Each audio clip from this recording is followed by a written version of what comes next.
तीन सूत्र ज्ञान मारे जान जान कहाँ सोए तीन सूत्र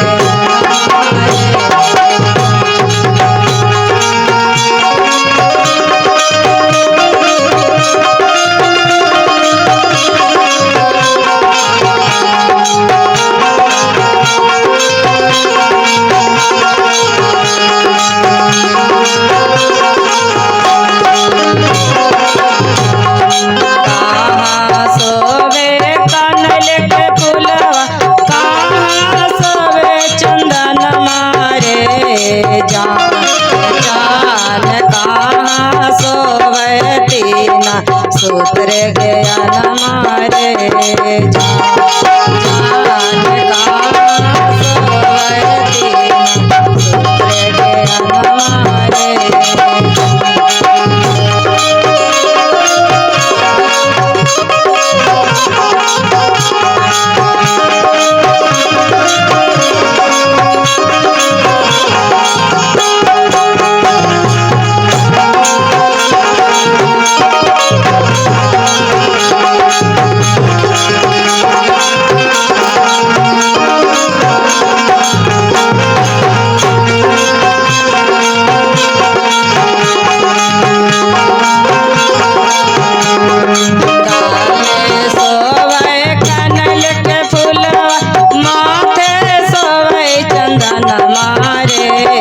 जान डाले सोवे कनल के फूलवा माथे सोवे चंदन मारे जान हृदय सोवे मीरा सूत्र ज्ञान मारे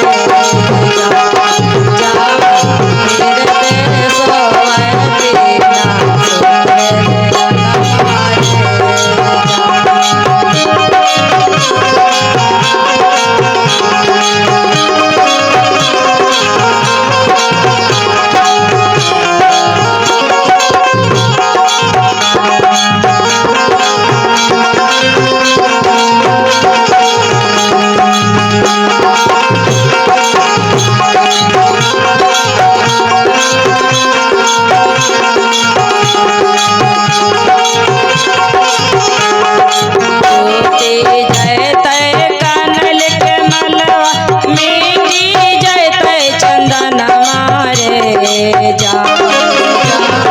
टूटी जयते कनल के मलवा मेटी जयते चंदन मारे हृदय में रहते तेरा सूत्र ज्ञान हृदय में रहते तेरे सूत्र ज्ञान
जान। महिला में दाया मांगिया दूसरा में चर्चा रे जान। तीसरा में करिया नमन पर नमहारे जान। तीसरा में करिया जान।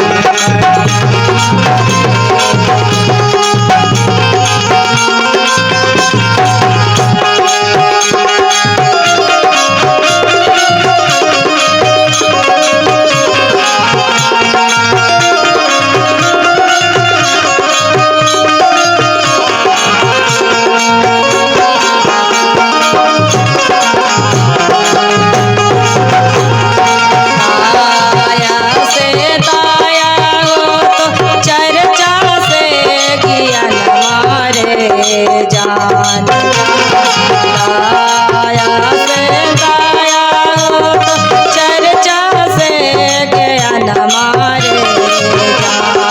जान नाम शिवाय से बिगड़ तो